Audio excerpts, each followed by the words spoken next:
Ram plus 20 equal to विश्राम। नाम प्रभाव जान शिवनी को काल कूट फल दीन अमी को। जो जहर अमृत के समान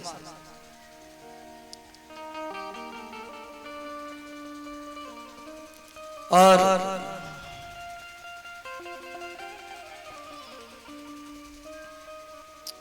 श्री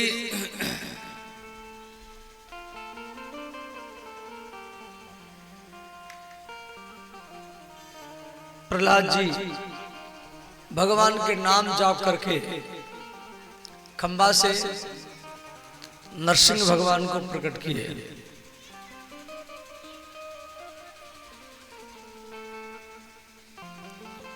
श्री अजामिल जो महान पापी था ब्राह्मण होकर के और नारायण नारायण जाप किया, यदि वो उसका बेटा का नाम था नारायण, वो अपना बेटा का नाम नारायण रखा था। इसी बहाने से नारायण ओ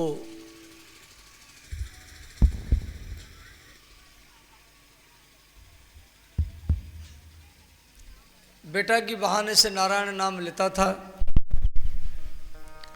और वैकुंठ धाम को प्राप्त होता। राम एक तापस्य त्यतारी। राम जी अहल्या को उद्धार किए, परंतु उनका जो नाम है 1000 व्यक्तियों का मति को उद्धार करता है। और श्री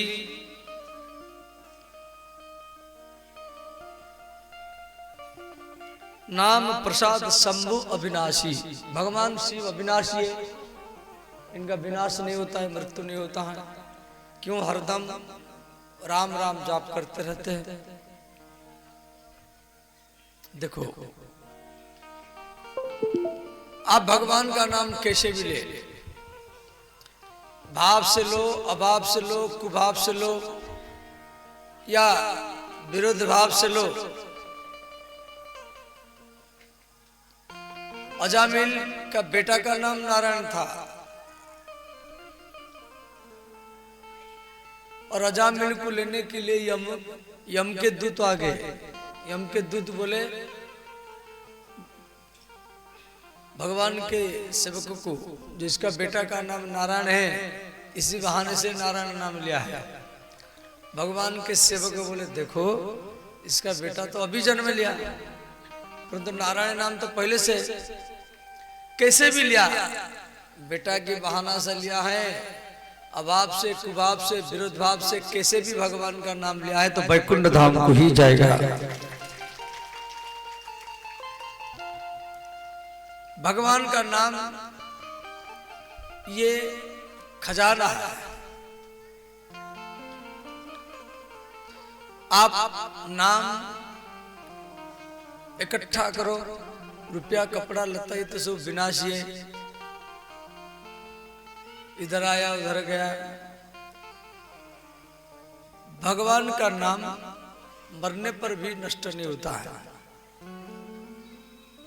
मीराबाई ने लिखा खोए न खर्च। आप जो भगवान का नाम, राधा नाम हो, राम नाम हो या शिव नाम हो या कृष्ण नाम हो, हरि नाम हो, ये जो खजाना आप इकट्ठा किया, भगवान के नाम रूपी खजाना, ये खोएगा नहीं। रुपया तो खो जाएगा, बैंक में रखेंगे, आजकल इंटरनेटिंग और इंटरनेट बैंकिंग है, कोई बैंक से भी उड़ा देता है रुपया। परंतु भगवान का जो नाम है ये खोएगा नहीं और खर्च भी नहीं होगा। रुपया आपके पास लाखों रुपया है, खर्च करेंगे तो समाप्त हो जाएगा, परंतु भगवान का नाम ये खोएगा नहीं, खर्च भी नहीं होगा और कोई चोर भी लूट करके भी ले नहीं सकता। खोए न खर्च चोर न लेबे। और इसको जितना खर्च करेंगे ना इतना ज्यादा बढ़ेगा। मीराबाई, रविदास जी की शिष्या मीराबाई, उसको राम नाम मंत्र मिला, पायो जो मैंने राम रत्न धन पायो। तो भगवान का नाम सबको इकट्ठा करना है, सबको।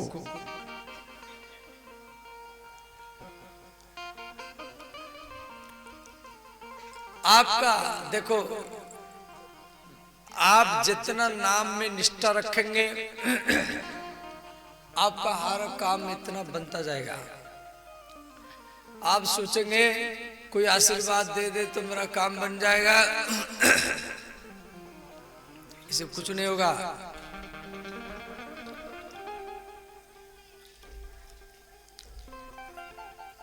आप भगवान के नाम के प्रति निष्ठा रखो।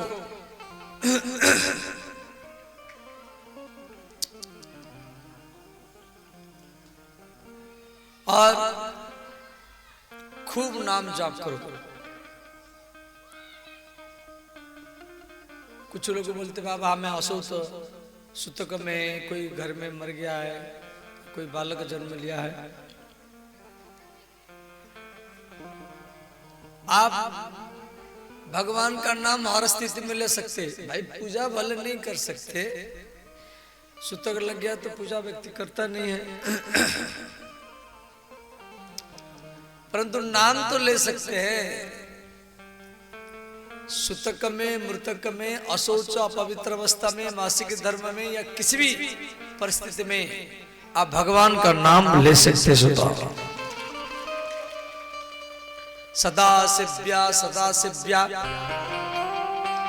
सदा सेव्या। अब वृंदावन में जाओ, वृंदावन में 5000, सब तो ज्यादा हो गया, 5-10 हजार आश्रम है वृंदावन में, और 1000 जगह में डेली कथा होती है वृंदावन में।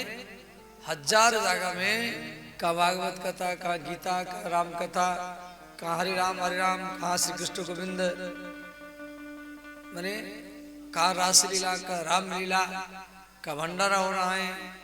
कोई चना बांट रहा है, कोई गुड़ बांट रहा है, कोई रुपया बांट रहा है, कोई कपड़ा बांट रहा है। वृंदावन में साल भर चलता रहता है। और कोई पानी पिला रहा है, कोई मीठा पानी, कोई नमकीन पानी पिला रहा है। और 1000 जगह में यहाँ खाओ, फिर वहाँ थोड़ी देर जाओ, फिर दूसरी जगह में वो बोला खिलाएगा, यहाँ ये खाइए, फिर दूसरी जगह फिर वहाँ खाइए। कि बड़े बड़े बम्बे, दिल्ली, कलकत्ता के सेठ लोग वृंदावन में भंडारा करते रहते हैं।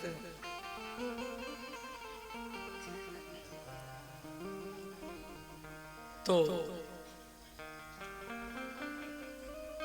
हर जगह में राधा नाम, कृष्ण नाम लिखा हुआ मिलेगा, पेड़ में, वृक्ष में, लताओं में।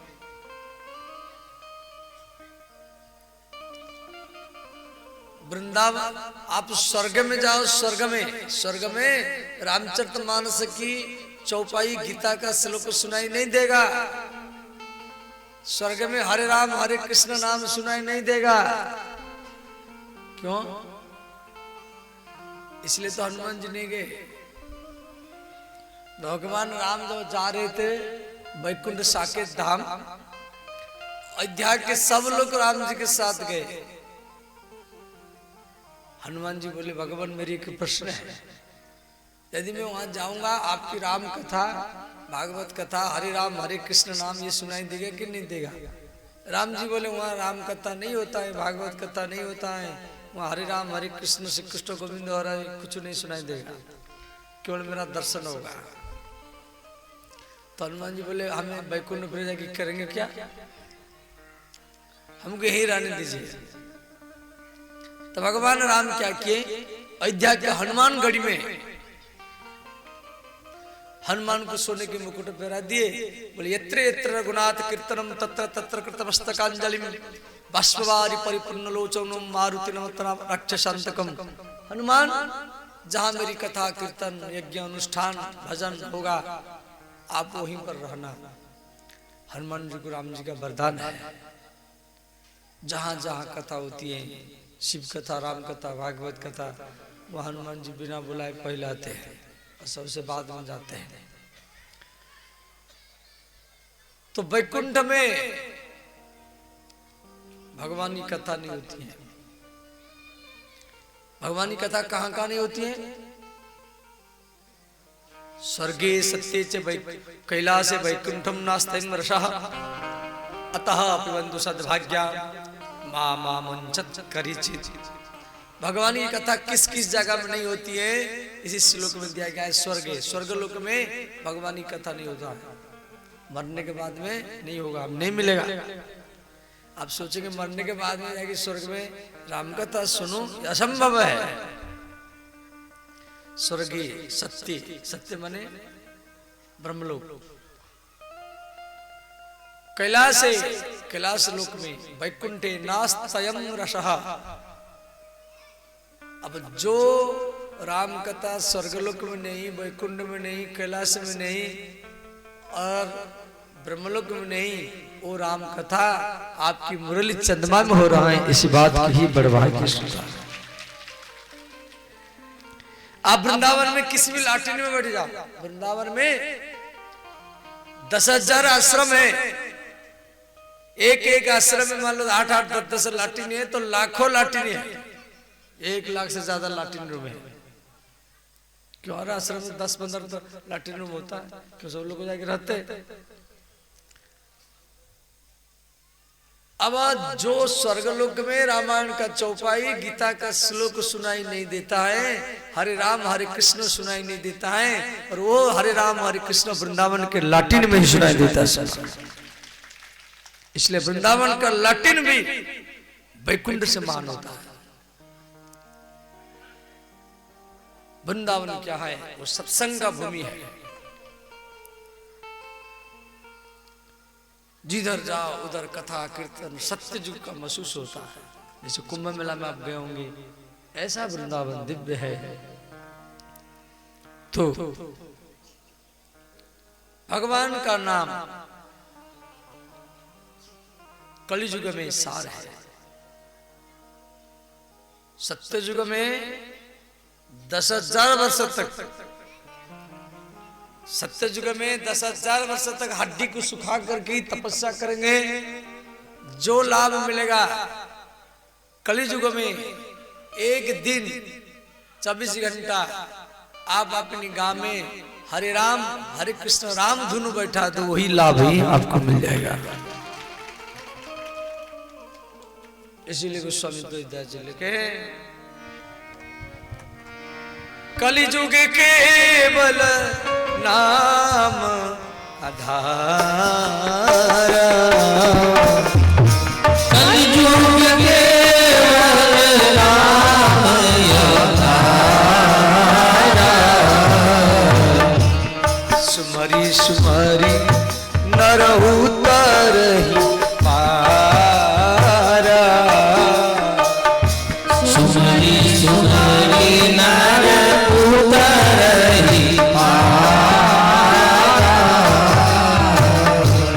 कहूँ कहाँ लगी नाम गाई,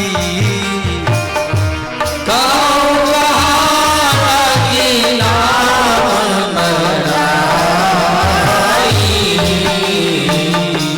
राम न कही सके नाम गुण गाई, राम न कही सके नाम गुण गाई, भाव कुभाव अलख आलस,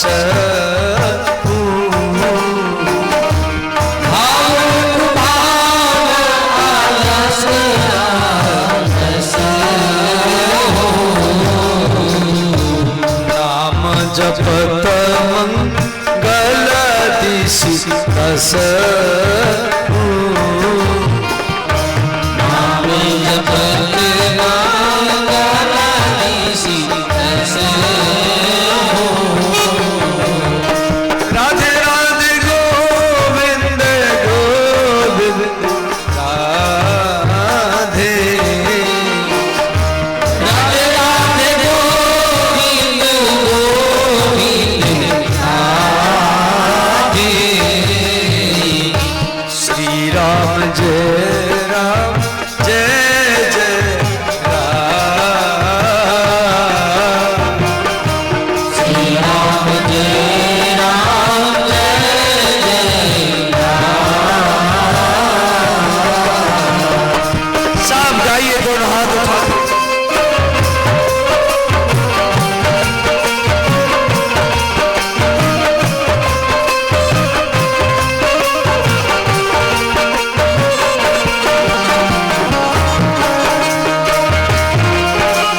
ब्रह्म राम ते नाम बड़ू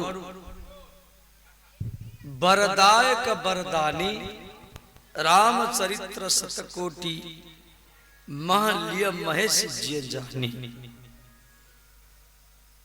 देखो रामचरित्र शतकोटि, शतकोटि माने 100 करोड़। मूल जो रामचरितमानस है उस 100 करोड़ में लिखा गया, 100 करोड़ श्लोक में लिखा गया जो शिव जी के पास में है। और एक बार देवता, राक्षस और मनुष्य, हम लोग सब मनुष्य हुए, देवता लोग और राक्षस लोग इस शिव जी के पास गए,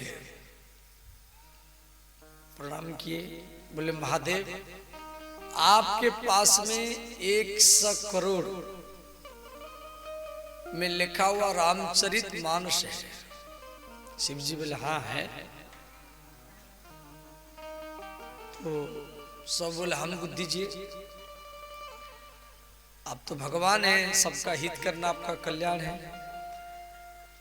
महादेव जी बोले अच्छा है देंगे, हम तो रखे आप लोगों के लिए। रामचरित्र शतकोटि महलिय महेश जिय जानी। ध्यान देना, भगवान महेश माने शिव उस 100 करोड़ श्लोक को बंटवारा किए। जैसे भाई भाई में संपत्ति या घर बांटते हैं, ऐसे भगवान महादेव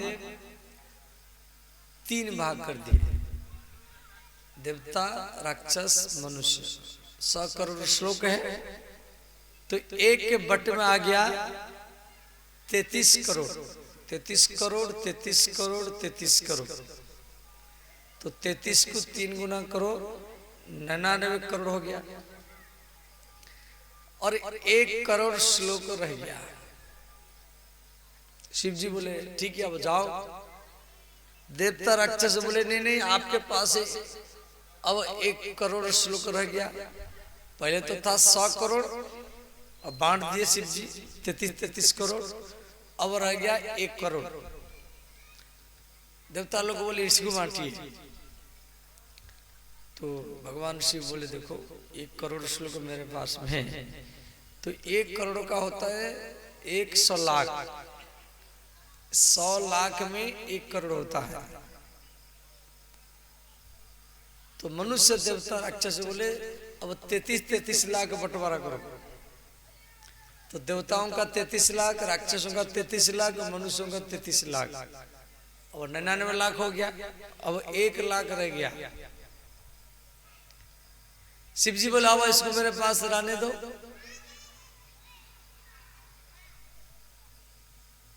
राक्षस बोले नहीं नहीं इसको ही बांटा जाए।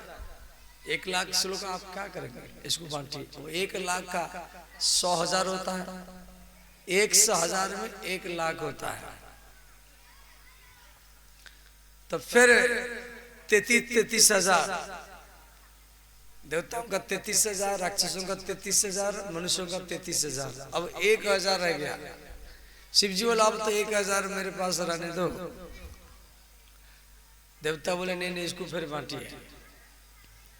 तो 1,000 को फिर 3 भाग क्या गया, तो 1 के बट में आ गया 333, 333, 333, तो 999 हो गया। और सिर्फ 1 श्लोक रह गया, 1 श्लोक। शिव जी बोले मेरे पास मात्र 1 श्लोक रह गया, अब इसको रहने दो। देवता, राक्षस, मनुष्य बोले नहीं नहीं इसी श्लोक को बांटिए। तो शिव जी बोले कैसे बांटेंगे, 1 ही श्लोक है तो उसको कैसे बांटेंगे। देवता बोले इसमें जो अक्षर है इसको गिनती करो, 1 श्लोक में कितना अक्षर है। भगवान शिव बोले ये अनुष्टुप छंद में ये श्लोक है, इसमें 32 अक्षर है। 1 श्लोक में 32 अक्षर होता है। तो देवता बोले बांटिए। तो 32 अक्षर का श्लोक को बांटा गया। 1 में 10-10 आ गया, देवताओं का 10 अक्षर, राक्षसों का 10 अक्षर, मनुष्यों का 10 अक्षर, तो 30 अक्षर हो गया। 10 को 3 गुना करो 30। अब 2 अक्षर रह गया, तो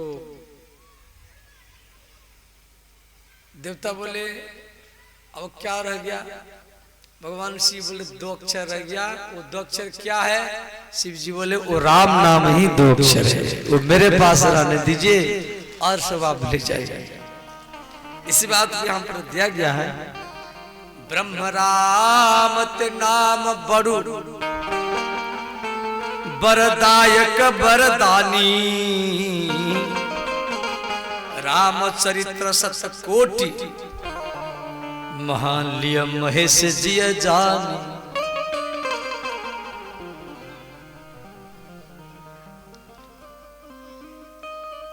और श्री भगवान नाम काम तरु काल कराल,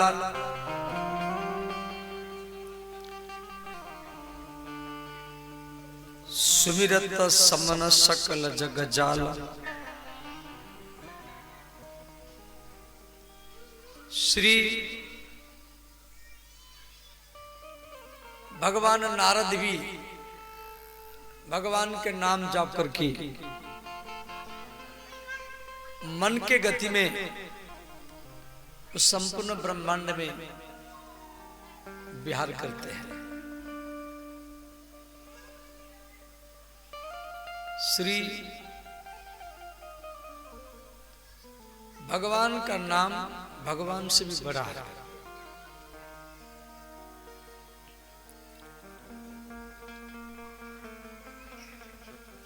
श्री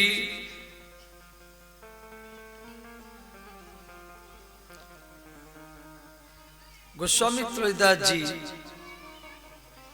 रामचरितमानस जब लिखे तो 72 साल उम्र में लिखे, और उस समय कोई प्रिंटिंग प्रेस भी नहीं था। ताड़ के पत्ता के ऊपर लिखे, पेन भी नहीं था, कोई पेन छापा खाना भी नहीं था। संबत 16 ते 31 करहु कथा हरि पद धरि सीसा।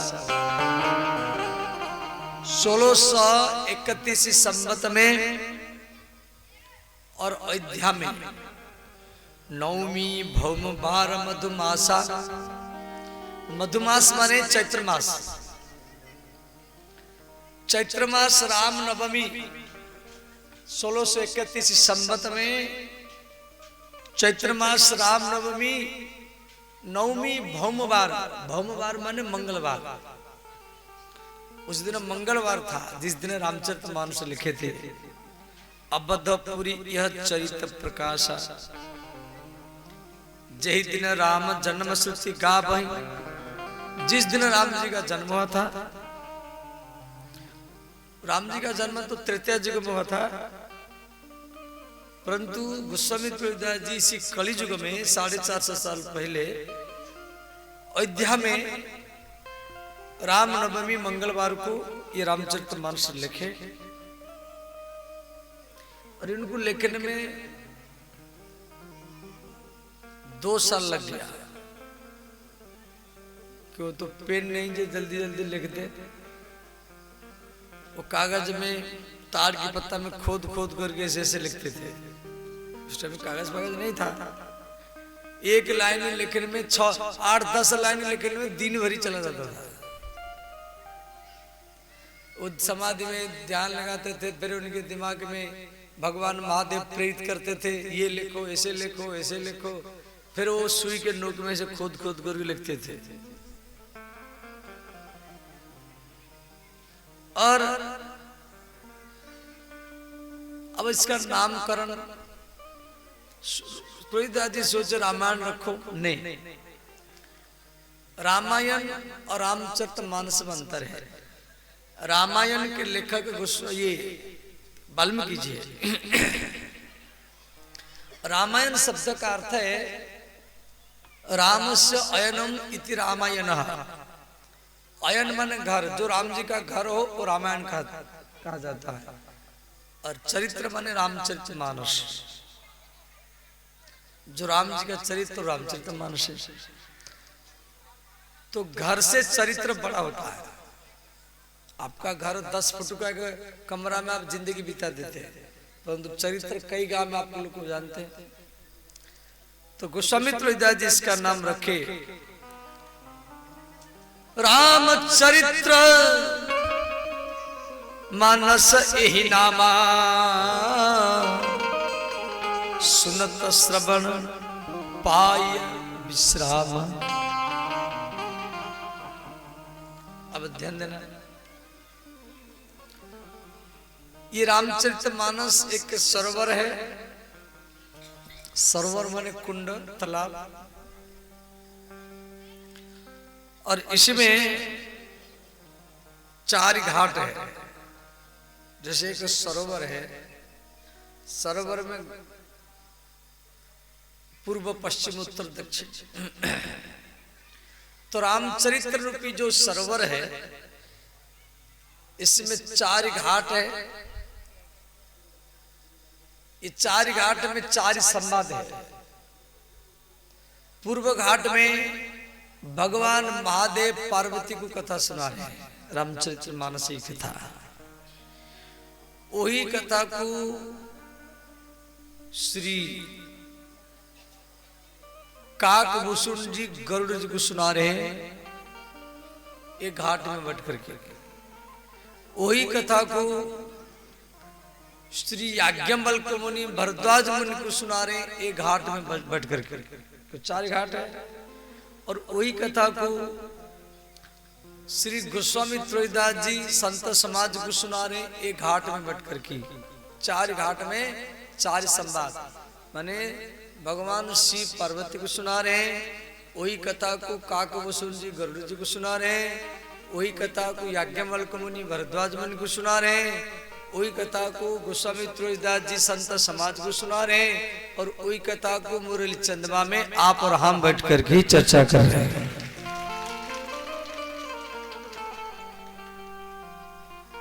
तो सप्त प्रबंध सुभग सुपान।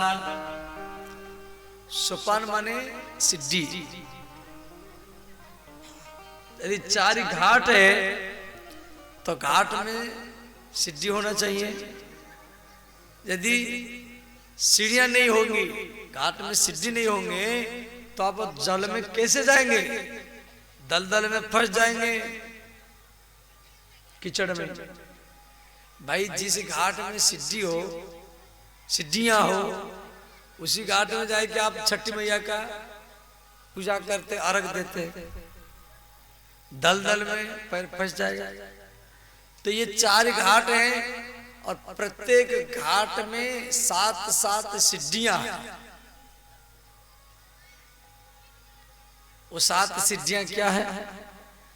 बालकांड, अयोध्याकांड दूसरा सिद्धि, तीसरा में अरण्य कांड, चौथा में किष्किंधा कांड, पंचम में सुंदराकांड, छठवां में लंका कांड और सप्तम में उत्तराखंड।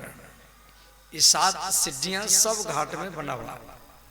अच्छा, सरोवर में, कुआं में, तलवा में, ये पोखरी में, पोखरी छोटा होता है, सरोवर थोड़ा बड़ा होता है।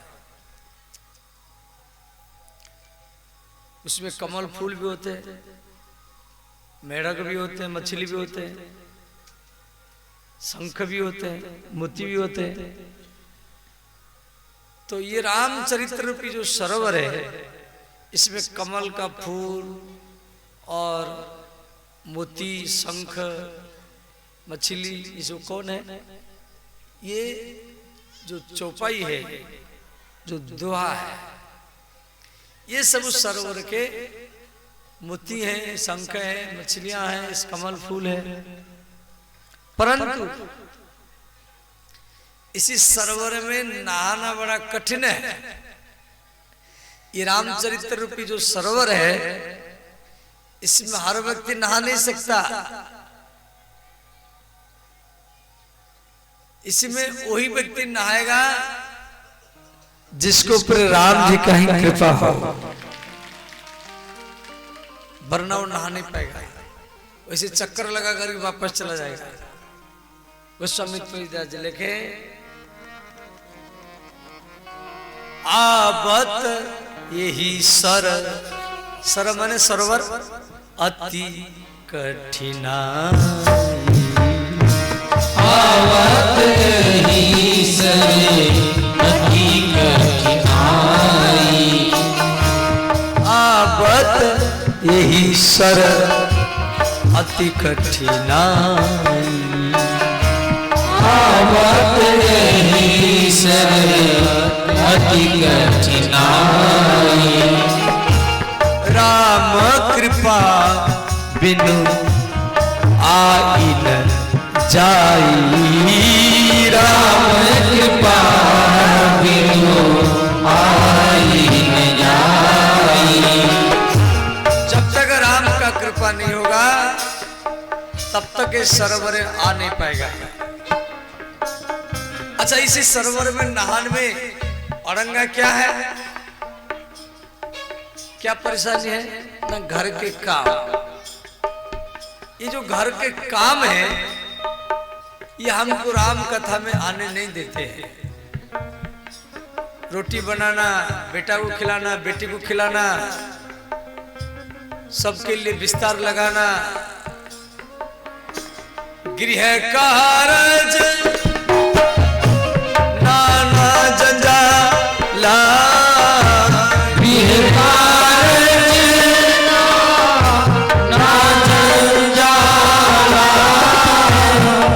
ते अति दुर्गम शैल विशाला, ते अति दुर्गम शैल विशाला, श्री राम जय राम जय जय राम, श्री राम जय राम जय जय राम, श्री राम जय राम जय जय राम, श्री राम जय राम जय राम।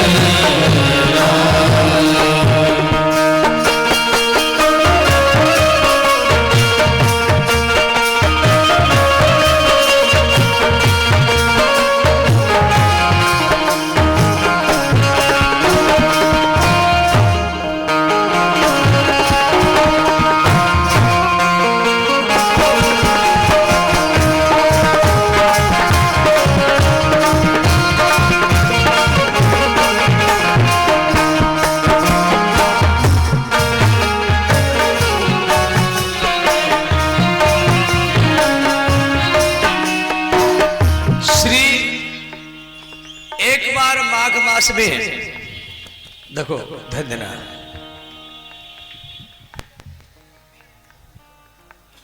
माघ मास में हम लोग जाकर की तीर्थराज प्रयाग में 1 महीना वास करते हैं।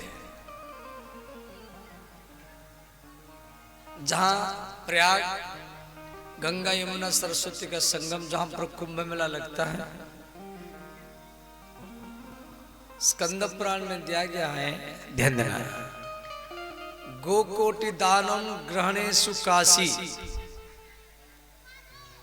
काशी में जाकर की 1 करोड़ गैया दान करो।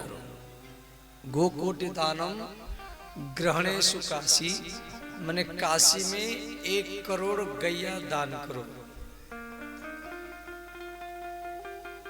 यज्ञायितम मेरु सुवर्ण दानम, अयित माने 10,000, 10,000 यज्ञ करो। बताओ 10,000 यज्ञ करने में कितना समय लगेगा? मेरु सुवर्ण दानम, मेरु माने पहाड़, पहाड़ के बराबर सोना दान करो। आपके घर में 1 किलो सोना नहीं है और पहाड़ के बराबर सोना आप कहां से दान करेंगे? माघे प्यागे यदि कल्पवासी, राम नाम नच भवेत तुल्यम। इस श्लोक का अर्थ है जे प्रयाग में 1 कल्प तक वास करो, 10,000 यज्ञ करो, पहाड़ के बराबर सोना दान करो, काशी में 1 करोड़ गैया दान करो, जितना लाभ मिलेगा किसी भी व्यक्ति को एक बार राम नाम सुना दो, ये चारों भी उसके बराबरी कर नहीं सकता। राम नाम नच भवेत तुल्यम, तुल्यम माने बराबर, समझ गए? तो माघ मास में जब भगवान सूर्य मकर राशि में प्रवेश करते हैं तो माघ में कुंभ मेला लगता है प्रयाग में। एक बार भरी मकर नहाए तो याज्ञवल्क्य मुनि गंगा नहा करके, संगम नहा करके आश्रम जा रहे हैं। भरद्वाज मुनि प्रणाम करके इनको रोक लिए और बोले, नाथ एक संशय बड़ मोरे, करगत वेद तत्व सब तोरे। महान परम ज्ञानी भरद्वाज मुनि श्री याज्ञवल्क्य मुनि को प्रश्न किए, हे नाथ मेरे मन में क्या संशय है? संशय क्या है?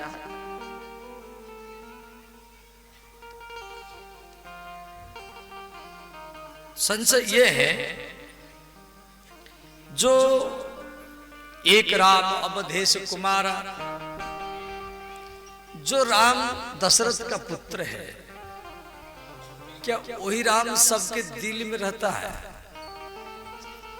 जो राम दशरथ के पुत्र के रूप में जन्म लिया, क्या वही राम सबके भीतर में आत्मा के रूप में विराजमान है? सबके दिल में रहने वाला राम अलग है या दशरथ का पुत्र राम अलग है? तो याज्ञवल्क्य मुनि ये बात को सुनकर हंसने लगे। बोले, महाराज आप तो परम ज्ञानी हैं, आप अज्ञान के समान प्रश्न कर रहे हैं। भाई, जो सूर्य दिल्ली में बोले, जो सूर्य दिल्ली में डोले,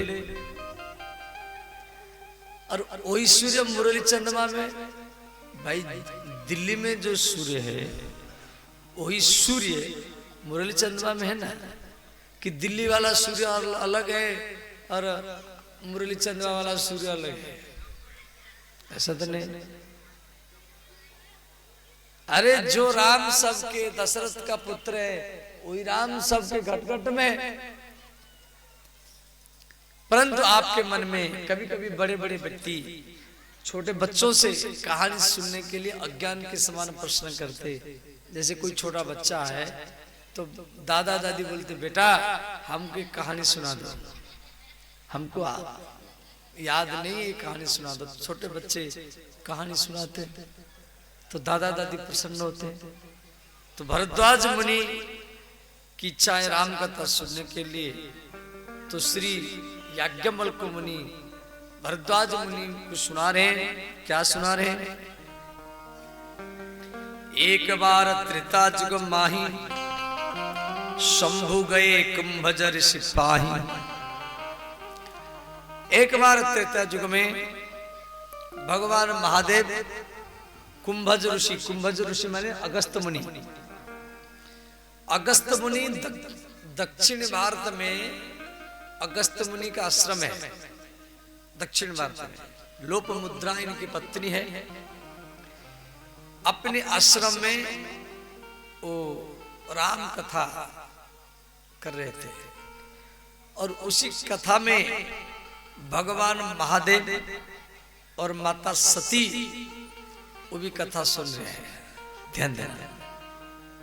बताओ, भगवान शिव और सती, शिव जी की पत्नी सती है वो दोनों अगस्त मुनि के आश्रम में कथा सुन रहे हैं, राम कथा। कथा सुनकर की अगस्त मुनि के आश्रम से भगवान शिव और उनकी पत्नी सती आंध्र प्रदेश, फिर महाराष्ट्र और पंचवटी और दंडकारण्य देकर की वो कैलाश जा रहे हिमालय। और उसी समय में भगवान राम सीता के याद में रो रहे हैं। हे खग मृग हे मधुकर श्रेणी, तुम्हें देखी सीता मृग नयनी। राम जी पंचवटी में सीता के वियोग में रो रहे हैं।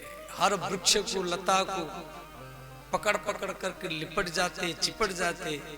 हे वृक्ष, हे सिंह, हे बाघ, हे हाथी, हे साल, हे पियाल, हे कदम्ब, क्या आज मेरी पत्नी सीता को देखा है? इस प्रकार राम जी रो रहे हैं। अब ध्यान देना।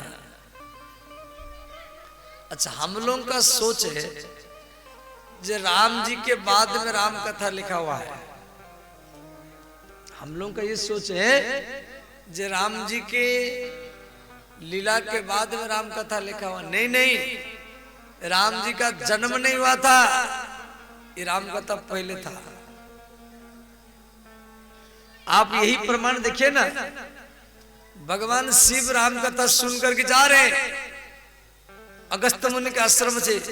ये बात शिव पुराण में दिया गया है और शिव पुराण से तुलसीदास जी वो प्रसंग को रामचरितमानस में लाए हैं।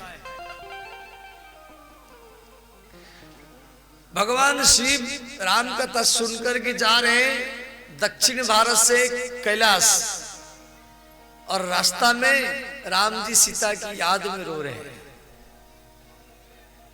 इसका अर्थ राम जी से पहले राम कथा था, तभी तो राम जी रो रहे हैं। भगवान महादेव प्रणाम किए। जय सच्चिदानंद जग पावन, अस कही चले मनोज न सावन। मनोज माने कामदेव, कामदेव को नष्ट करने वाले भगवान महादेव दूर से प्रणाम किए, राम जी को प्रणाम किए। तो सती,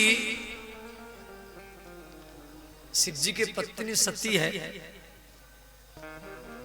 वो बोली हे नाथ, आप तो महादेव है, देवों के देव महादेव है और सब देवता है, और आप महादेव है, देवताओं के ऊपर है, और आप किसको प्रणाम कर रहे हैं? आपसे बड़ा कोई नहीं है, आप किसको प्रणाम कर रहे हैं? आप तो महादेव, देवों के देव महादेव। भगवान शिव बोले, हे देवी ऐसा मत बोलो, जिसकी कथा हम सुनकर की अभी अभी आए, वही मेरे परमाराध्य भगवान राम माता सीता की याद में रो रहे हैं। सती बोली, ये भगवान राम है, ये कैसे भगवान है? ये तो अपनी पत्नी की याद में रो रहे हैं। अपनी पत्नी की याद में इतना रो रहे हैं, ये पेड़ को पकड़ पकड़ करके चिपट जाते, लिपट जाते, हे सीते कह करके रो रहे हैं। ये भगवान नहीं है। शिव जी मना किए, बोले नहीं नहीं देवी ऐसा मत बोलो, ये भगवान है, राम है। सती बोली नहीं नहीं, ये भगवान नहीं है। भगवान शिव बहुत समझाए। यहाँ शंभु असमन अनुमाना, दक्ष सुता कहूं नहीं कल्याण। दक्ष सुता, सती के पिता का नाम है दक्ष प्रजापति। दक्ष प्रजापति की बेटी सती है। तो भगवान शिव बहुत समझाए, बोले देवी भगवान को परीक्षा नहीं किया जाता है। सती बोली नहीं नहीं मैं परीक्षा करूंगी। भगवान शिव बहुत समझाया। देखो आपके घर में, परिवार में आपकी पत्नी है, आपकी बेटा है, आपकी बेटी है, आप उनको समझा रहे हैं, वो आपका बात नहीं मान रहा है। समझाना आपका कर्तव्य, 1 बार 2 बार 3 बार 4 बार 5 बार समझाओ। और यदि वो आपका बात मानता नहीं है तो समझाना बंद कर दो। शरीर में गरम मत हो, क्यों आपका बात मानेगा नहीं, समझाने से क्या फायदा है। उसके कारण अपने मन को मत बिगाड़ो। और भाई व्यक्ति क्रोध क्यों करता है? व्यक्ति का इच्छा जब पूर्ति नहीं होता है तब व्यक्ति क्रोध करता है। क्रोध तभी तो आएगा भाई, आपका बात कोई नहीं मान रहा है या आपका इच्छा पूर्ति नहीं हो रहा है, तब आप क्रोध करेंगे। कामात भयात क्रोध, काम से ही क्रोध पैदा होता है। तो भगवान शिव समझा रहे हैं, सत्य मान नहीं रहे। 1 बार 2 बार 3 बार 4 बार आप भी अपनी बेटा बेटी, पति हो पत्नी हो, उसको समझाओ। 1 बार 2 बार 3 बार 4 बार समझाओ। यदि वो मान नहीं रहा है तो अपने मन को मत बिगाड़ो। उसके कारण आप क्रोध मत करो। 1 बार क्रोध करने से ना 20 साल का तपस्या पुण्य नष्ट हो जाता है। इसलिए कभी भी क्रोध करना नहीं चाहिए। अंतिम में समझौता करना ही पड़ेगा। इसी चौपाई को पाठ कर लेना। भगवान शिव समझा रहे हैं, सती मानने रहे।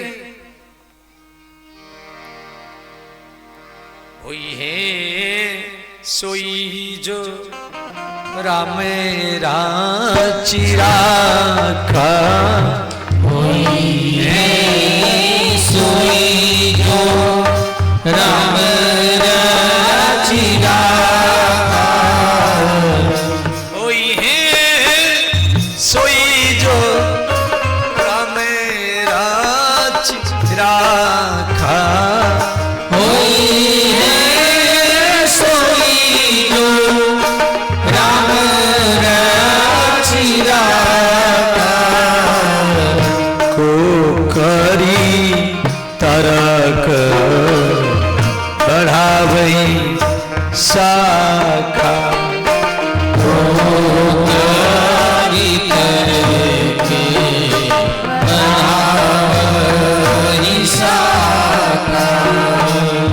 श्री राम जय राम जय जय राम, श्री राम जय राम जय जय राम।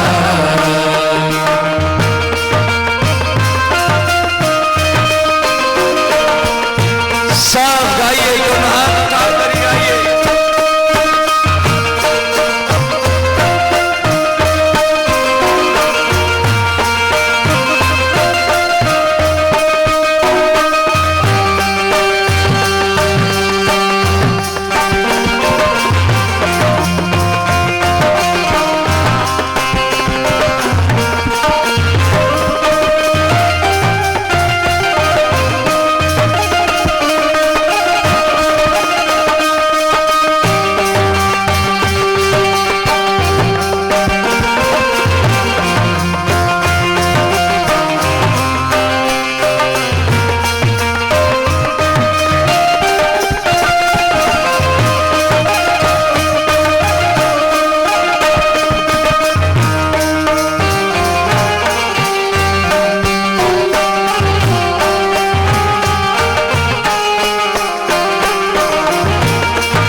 ऐश्वर्य के कारण अपने मन को बिगाड़ो मत। समझिए, समझाना आपका कर्तव्य है। भगवान शिव बहुत समझाए सती को, बोले मत जाओ मत जाओ मत जाओ, नहीं माने। वो बोली नहीं नहीं मैं परीक्षा करूंगी, ये भगवान नहीं है, ये मनुष्य है। और शास्त्र कहता है भगवान को परीक्षा नहीं किया जाता है, प्रतीक्षा किया जाता है, इंतजार किया जाता है। अंत में सती चली गई परीक्षा करने के लिए।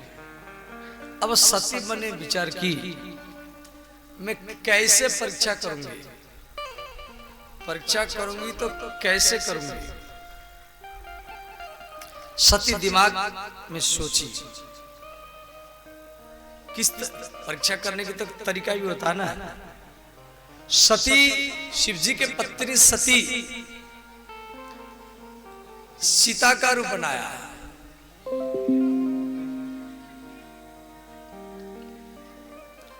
सती मन ने विचार की यदि मैं सीता का रूप बना करके जाऊंगी तो सीता का हरण हुआ है, राम जी की पत्नी सीता का हरण रावण क्या है, तो मैं सीता का रूप बना करके जाऊंगी तो ये मुझे पकड़ेंगे, गोदी में उठाएंगे, आलिंगन करेंगे, चुंबन देंगे, तो मैं पहचान लूंगी ये भगवान नहीं है। ये इसका दिमाग रहा। ध्यान देना। पुनि पुनि हृदय विचार करी, धरी सीता कर रूप, आगे होई चली पंत तेहि जेहि आवहि नर भूप। ध्यान देना। शिव जी के पत्नी का नाम है सती, वो सीता का रूप बना लिया। सीता भी कई है, रामायण में 5 सीता है, मैं बाद में चर्चा करूंगा। ये सीता भी, ये सती भी सीता का रूप बना करी गई है। और ये आगे आगे जा रहे हैं, राम और लक्ष्मण आ रहे हैं, उसी रास्ता में ये थोड़ी आगे आगे जा रहे हैं। तो लक्ष्मण जी का नजर पड़ा। लक्ष्मण जी सोचे अरे हम तो माता सीता को ढूंढ रहे हैं और मां सीता तो आगे आगे जा रही। लक्ष्मण दिख उमाकृत बेसा, चकित भय भ्रम हृदय विशिखा।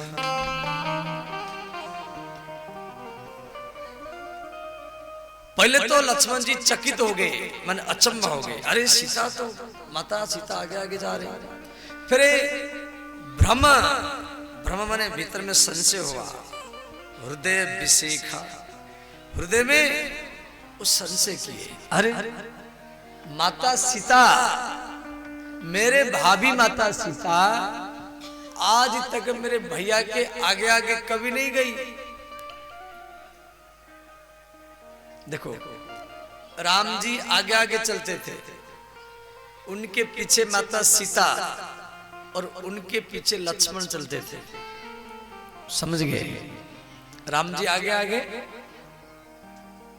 उसके पीछे सीता माता, उसके पीछे पीछे लक्ष्मण, और वो सीता आज राम जी के आगे आगे जा रही। जब वो राम जी चलते थे, ध्यान देना कथा में,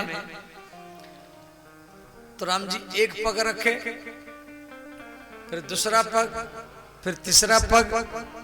ध्यान देना, मन इधर उधर मत करना। तो राम जी एक पग रखे, दूसरा पग रखे, तीसरा पग रखे, और बीच बीच में जो खाली जगह है, दोनों पग के बीच में जो खाली जगह, उसमें माता सीता अपनी चरण रखती थी। क्यों?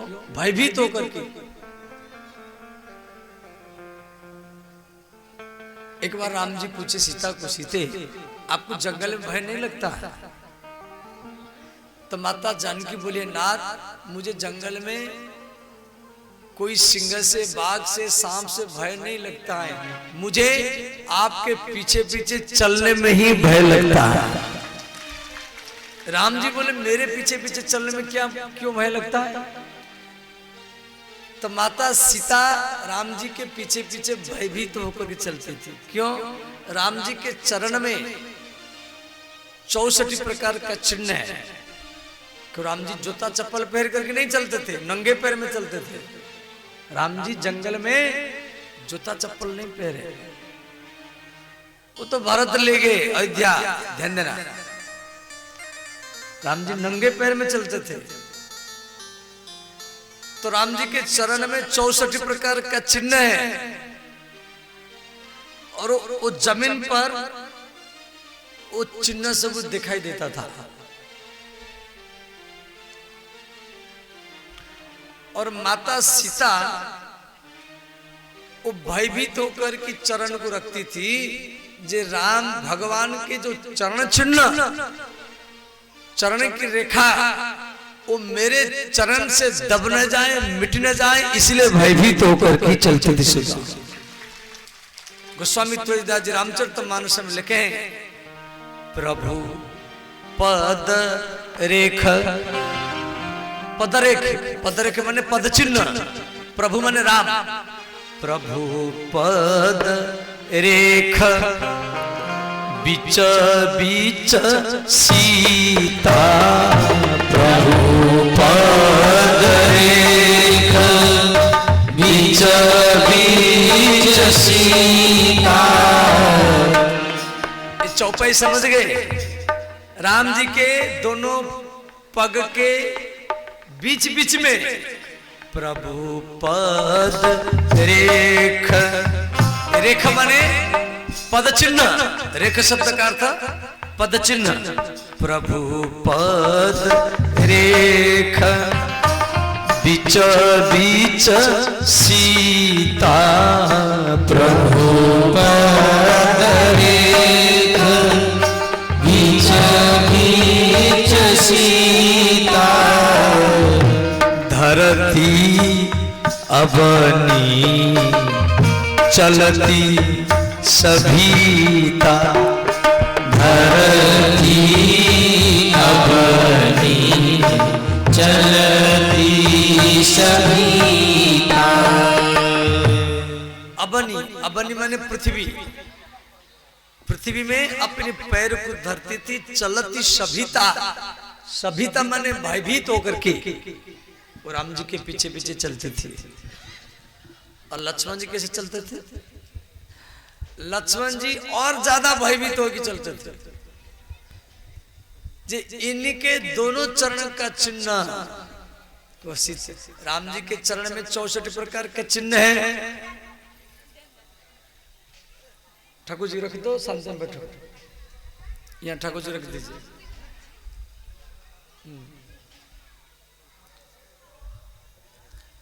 ध्यान देना,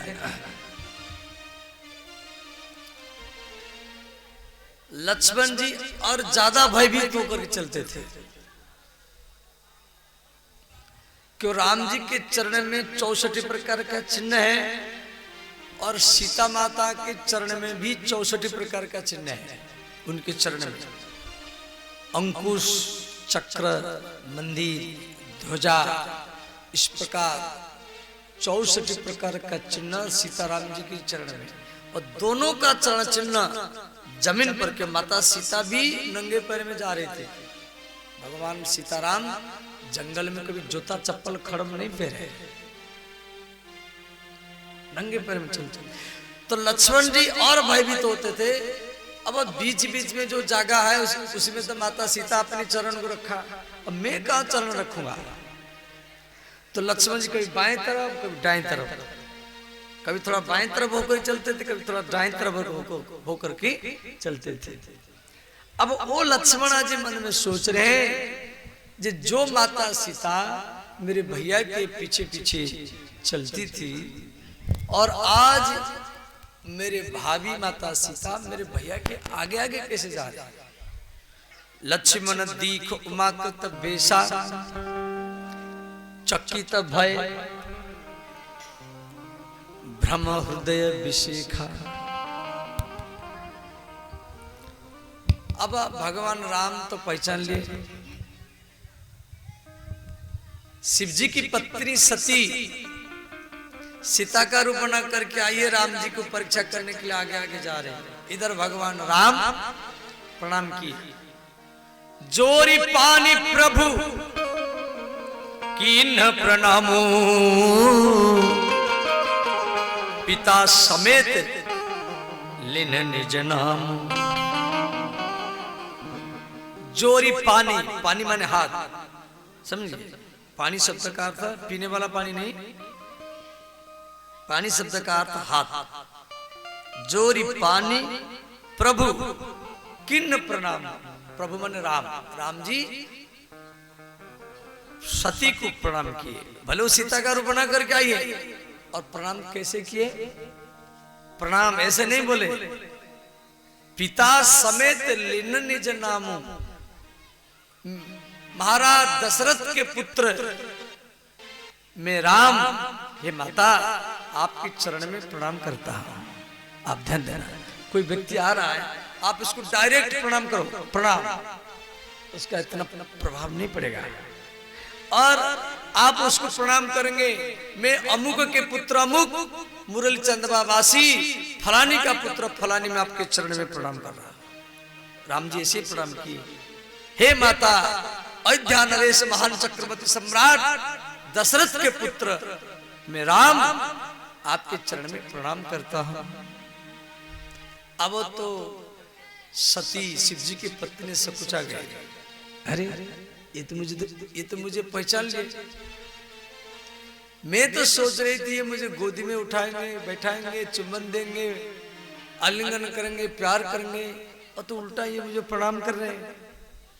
अब ये तो मुझे पहचान गए, मेरे पति जो बोले थे ठीक बोले थे, ये राम भगवान है, इनको परीक्षा करने के लिए मत जाओ, अब तुम ये गलत क्या हो। अब सती वहीं से वापस चली गई शिव जी के पास, शिव जी थोड़ा दूर में बैठे। अब राम जी सोचे, अब तो ये मुझे परीक्षा करने के लिए आई थी, अब मैं थोड़ा अपना प्रभाव तो दिखा दूं। और जैसे सती वापस जा रही थी तो भगवान सीताराम इनके सामने प्रकट हुए। अब सती मन ने विचार की, अरे राम तो सीता के वियोग में रो रहे थे, परंतु इनके बगल में तो सीता है, सीता तो इनके बगल में। तो सीताराम के चारों तरफ हजार हजार शिव पार्वती, हजार हजार लक्ष्मी विष्णु, हजार हजार ब्रह्मा और गायत्री हाथ जोड़ करके प्रणाम कर रहे हैं। राम एक है, सीताराम एक है, जा स्वंसते पूजो गुण खानी अगणित लक्ष्मी उमा ब्रह्माणी।